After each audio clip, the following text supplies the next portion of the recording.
একসময় পটুয়াখালীর বিভিন্ন উপজেলায় বাস স্ট্যান্ড, যাত্রী ছাউনি, মোটরসাইকেল স্ট্যান্ডগুলো ছিল ব্যস্ত। যাত্রীর ডাক, ইঞ্জিনের শব্দ সব মিলিয়ে ছিল গতিময় জীবনের ছন্দ। এখন শুধুই নীরবতা। জ্বালানি তেলের সংকটে থেমে গেছে অনেক চাকা, থমকে গেছে জীবনের গতি। এই নীরবতার মাঝেই দাঁড়িয়ে আছেন রহিম পেদা, পটুয়াখালী বাউফলের নওমালা ইউনিয়নের বাসিন্দা। গেল 10 বছর ধরে ভাড়ায় মোটরসাইকেল চালিয়েই গড়েছেন সংসার, দেখেছেন সুদিনের স্বপ্ন। স্বপ্ন থেমে থাকে না, তবে পথ বদলে যায়। তাই তো স্টিয়ারিং ছেড়ে এখন হাতে ইট সিমেন্ট। মোটরসাইকেল চালক থেকে রহিম আজ একজন রাজমিস্ত্রি। বিভিন্ন জায়গায় খোঁজাখুঁজি করে তেল পাই না, যাত্রী আনতে পারি না। এখন আমার সংসার চালানো অনেক কষ্টকর। ছেলে মেয়ে বাচ্চা আছে, বউ আছে, তাদের ভরণ পোষণ দেখা লাগে আমার। এখন সেই জন্য মোটরসাইকেল বেচছি। আমি এখন রাজের কাজ ধরছি, তাও রাজের কাজও কষ্টকর, অনেক কষ্ট। তারপরও জীবনযাপন চালাইতে হইলে আমার কষ্ট স্বীকার করিয়া কাজ করতে হইবে। এই জন্য আমি রাজের কাজ বাছা নিছি। স্বপ্নভঙ্গের এই বেদনায় রহিম একা নন, তার মতো আরও অনেক চালক আজ দিশেহারা। কেউ ছেড়েছেন পেশা, কেউ খুঁজছেন নতুন পথ।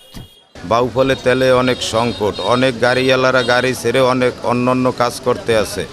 Furniture just smarter, JMG furniture. Corona অবস্থা আমি 4 দিন ধরে তৈল বগত গাড়ি চালাতে পারতেছি না। ঠিক আছে, গত সপ্তাহে চালাই নাই 3 দিন, আজ এই সপ্তাহে 4 দিন। তেলের সমস্যার কারণে এখন গাড়ি চলে 2 থেকে 3টা। যেই 2-3টা চলে, তাও চলে খুব কষ্ট কইরা। যেমন বরিশাল থেকে তৈল আনা লাগে, যাইতে দিন শেষ, সিরিয়ালে দাঁড়াইতে থাকা লাগে 3-4 ঘন্টা। পরে বোতলে করে বেছে, এরা চায় 200 টাকা লিটার, 180 টাকা লিটার চায়। এগুলো দিয়া পুরিয়া চালাইয়া আমাদের সংসারে বাঁচে না। যে ভাড়া রোডের অবস্থা, এই অবস্থা খুবই খারাপ। হঠাৎ চালক কমে যাওয়ায় ভোগান্তিতে পড়েছেন সাধারণ মানুষও।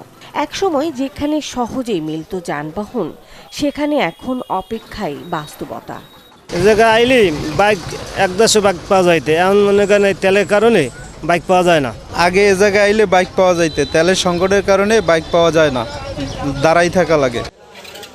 মানুষের ভোগান্তির কথা জানে স্থানীয় প্রশাসন।